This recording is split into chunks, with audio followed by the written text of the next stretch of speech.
LAXRATZ LAXWRAP is back. We've got the coaches. Check it out. They've got plenty to say. And get close up with the players on the field, at the beach, and on the bus. But most of all, we've got the plays, the dodges, the scores, and most of all, the sellies.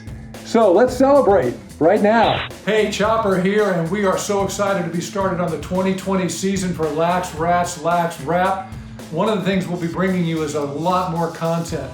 And one of the things that enables us to bring you more content is the fact that we've got a number of schools that subscribe to our services. And I just want to give a shout out to those schools real quick because we're very grateful.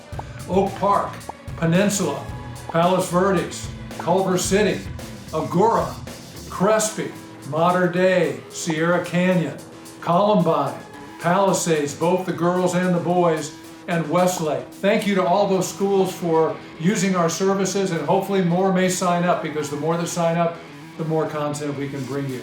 So, I mentioned in last week's show that we have two new guest hosts that will be with us all year. Tauli Anderson, who will be joining later, but also the coach, Chris Hewitt. Chris and I were talking earlier about Palos Verdes High School. Why don't we flip over to that right now?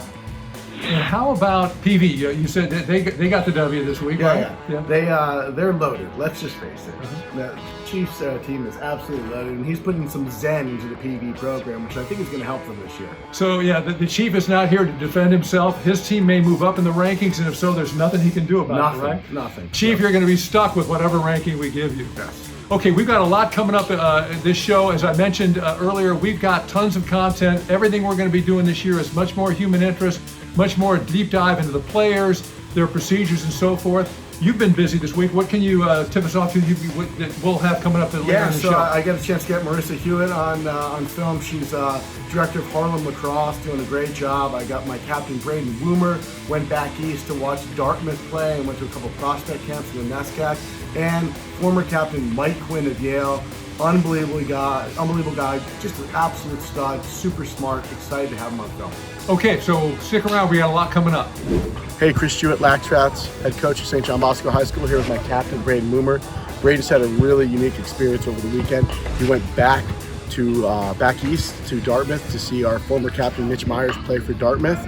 Got the same chance to see Dartmouth play Bryant live right there. So, Braden, what's your experience of seeing that D1 game right there on the sidelines? Yeah, so the guys on the D1 teams they play with such a high level of intensity, and speed is pretty remarkable, and the skill level is crazy. I mean, those guys don't mess up. Right? No one drops anything, right? No. That's amazing, right? That's crazy, yeah. And that's cool because Dartmouth and Bryant are two D1 schools that like SoCal kids. They have SoCal guys on their roster. Right. And then yet another unique experience, you get to go to see NESCAC, two NESCAC schools, Tufts and Wesley, and two unbelievable lacrosse programs, but also amazing academic institutions. What was your takeaway from those two schools? Yeah, so all the guys are on there seem to have bought into the culture of lacrosse, and they're all really into it. So, they hold themselves to a high level and the standard as well. So that's pretty exciting to see, yeah. Awesome. Yeah. Well, thank you, B. And hey, back to you, Chopper, in the studio. Thanks so much. All right, Tauli is in the house. Tauli, what's new?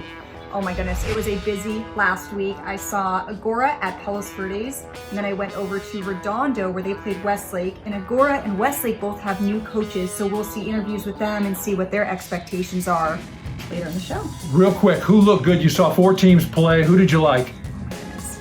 Hey, I have to say Redondo I thought was going to come out with a win, and Westlake pulled that off. But for Palos Verdes, they have a few young freshmen on there, some great juniors, and overall, I'm going to say Palos Verdes was probably the best team so far that I've seen. Sounds great. All right. So, Tauli, I know you haven't just stopped there. You've been out and about. Who else have you caught up with? Recently chatted with Jordan Davis. She just recently committed to the University of New Hampshire. West Coast girl going East Coast, currently playing at Redondo High School. What is one team that you're going to circle on the calendar you're looking forward to most? PV. Why? PV. IPV, if you're watching this. We have some beef, I will admit. It's like rivalry for sure. It started my freshman year. It's been carried out till now.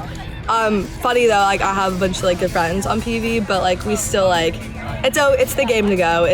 Everything is 10 times more aggressive. Stakes are always usually higher because we usually win all our games. They always win all their games, but we always lose one to each other. So the past 2 years, I think we've been co-Bay League champs. So it's just always the game to watch. It's great competition. The girls on that team are amazing. They really push us because sometimes I feel like we will get in like a swing of things, but they're always there to challenge us, and like it's a great game to watch. Like, so if you're gonna be there, you go to that game for sure. Coach, I don't know how you find time to go see all these folks in between coaching and raising a family, but I understand you caught up with Marissa Hewitt. I did. I caught up with her at the annual Harlem Lacrosse Gala at Sony Pictures. Unbelievable event. Marissa's doing a lot of good for the community. She's the former coach at PV High School, and she's running Harlem Lacrosse now for LA. She also played lacrosse at Brown University. Love her. She's the best. All right, let's check her out. Hey, Chris Hewitt here with LAXRATZ. I'm here with my good friend Marissa Hewitt. She's the director of Harlem Lacrosse. We're at their annual gala on the lot of Sony. Marissa, tell me a little bit about Harlem Lacrosse. Thanks, Chris. Harlem Lacrosse started in New York, obviously in Harlem, and it's now in 5 cities. LA is the newest one. And essentially, we are bringing lacrosse to urban schools. And in addition to lacrosse, which of course most of these kids have never been exposed to before, they also receive academic help and get to earn enrichment experiences. It's a full-time immersive program where a program director actually goes to school with the kids. We also have a community program that kind of functions like a club team. So hopefully you guys will see some of our kids at local leagues and tournaments this spring. Well, how can we get involved? How can people help? Sure. Lots of ways. We always need volunteers as assistant coaches and tutors and things like that. We're in South LA, just east of Culver City and Compton, which is very near the South Bay. 2 hot pockets of lacrosse right there. Of course, we always need financial support too. Website is always open, as they say, and we can take donations there, but we also take like gear donations. It's a really unique program that we have also. So yeah, a lot of great stuff. We're in a growth period. We're hoping to expand to high school next year, and off we go. Awesome. Thank you so much. Back to you, Chopper. Thank you. And as I mentioned earlier, I did get a chance to hang out with a few of the new coaches, check out their teams. Agoura's head coach Jessica Kelliher, first year coaching, and Westlake's head coach Samantha Tracy, who by the way is a pro lacrosse player, only been in Southern California 3 weeks. So here's what they have to say about their expectations for their girls. My name is Jessica Kelliher. I'm the head coach of Agoura High School Varsity Lacrosse. Actually very excited for this season. I think we have a good-looking team so far. We've gone through a couple of rough patches to start, but I think once we fix all of those little things, we're going to be a pretty good team. Yeah, we have a couple of them. Chelsea Boots has always been a fantastic player. Alicia Cannon, both great scorers. We have a new freshman coming up, Amelia Inholt.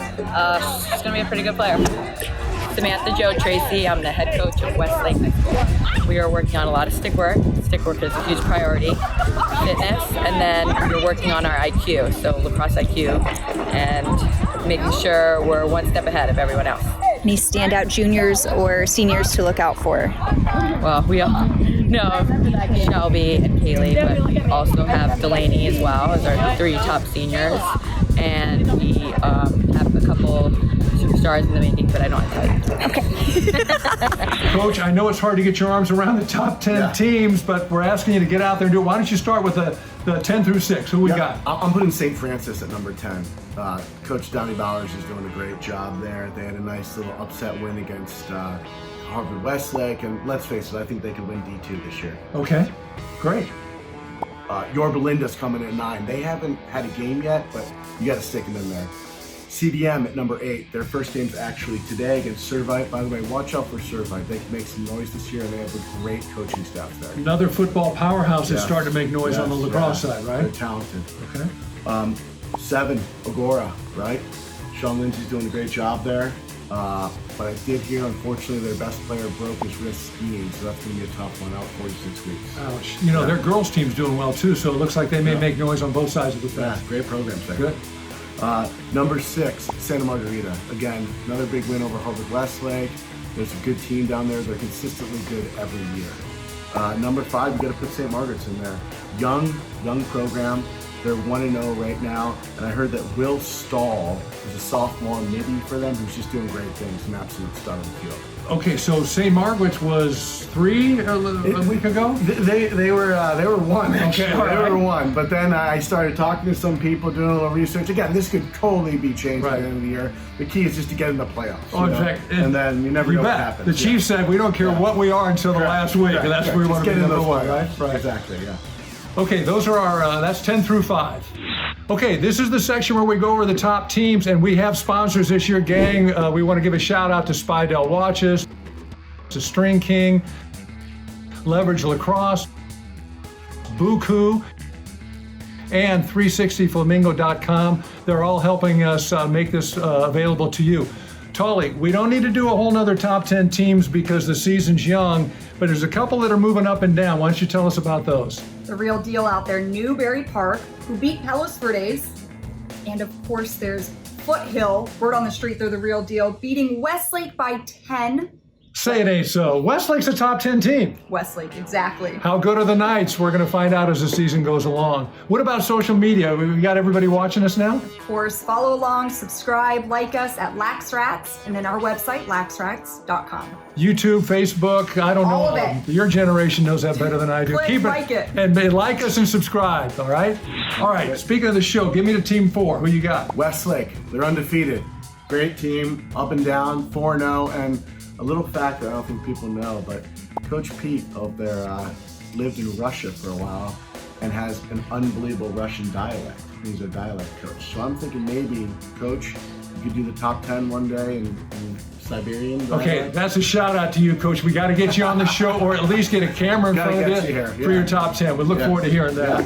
Yeah. Number 3, Foothill, right? They lost a tough one to Loyola. But let's face it, had they won that, they probably would have been number 1. But again, no one wants to see Foothill in the playoffs. Sure, and then you're right. I mean, a 1-goal loss to Loyola isn't like you fall out of the top 10. And many times we see when teams face each other the second time, that outcome gets reversed, right? Correct. So we'll see. All right, who's it to? PV.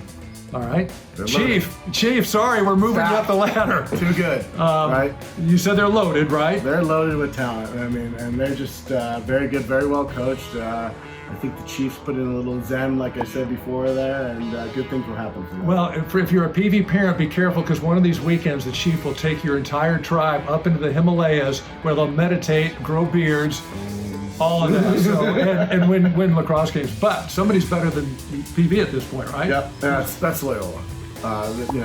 Defending LA champs, you got to give it to them. Had that great overtime win. They're number 1 in my book. All right, I'm curious about each of those teams. Are they playing a typically tough preseason schedule, and are they playing some tough teams? I mean, Loyola's playing an incredibly hard schedule. In fact, they just played St. Ignatius today, so I'm interested to see how that outcome comes. And they have teams coming in from, I believe, Texas. They're playing all over the country this year, so it's going to be extremely hard for Loyola. But that will make them better. Absolutely. Come playoffs. Watch out for the Cubs. We know you've been waiting, so better run, don't walk, to the LAXRATZ Top 10 Plays of the Week.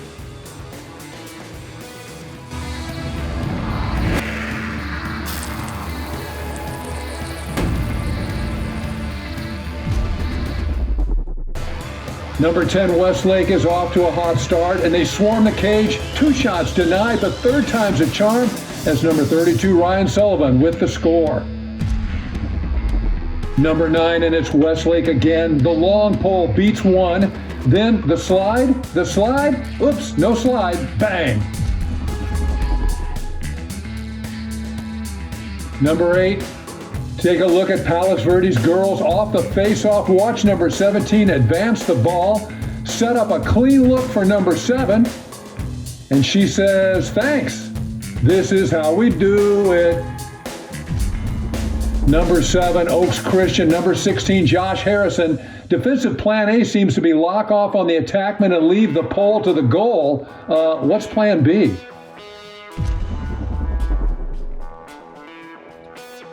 Number 6, back to the girls, and this time it's Agoura with the payback against PV. Scoop the face-off, swoop in on the D, dupe the defense with the fake pass, filthy. Then the shoop. Now the top 5 plays brought to you by our sponsors, Leverage Lacrosse, Stringking, Buku, Spidell, and 360flamingo.com. Okay, number 5, Crespi, Michael Shirley. He's gonna shoot, nope, gonna dodge, see ya. Now I'm gonna shoot, thank you.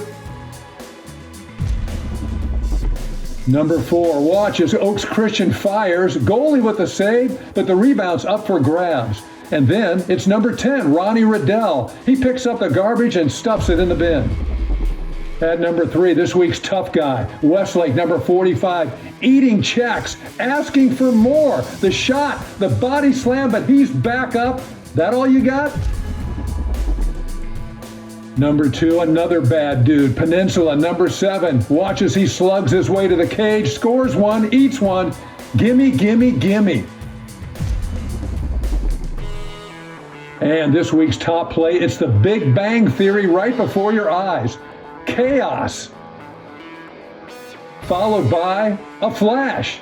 In this case, Agoura, number 13, Jackson Meehan, who restores order with one lightning bolt.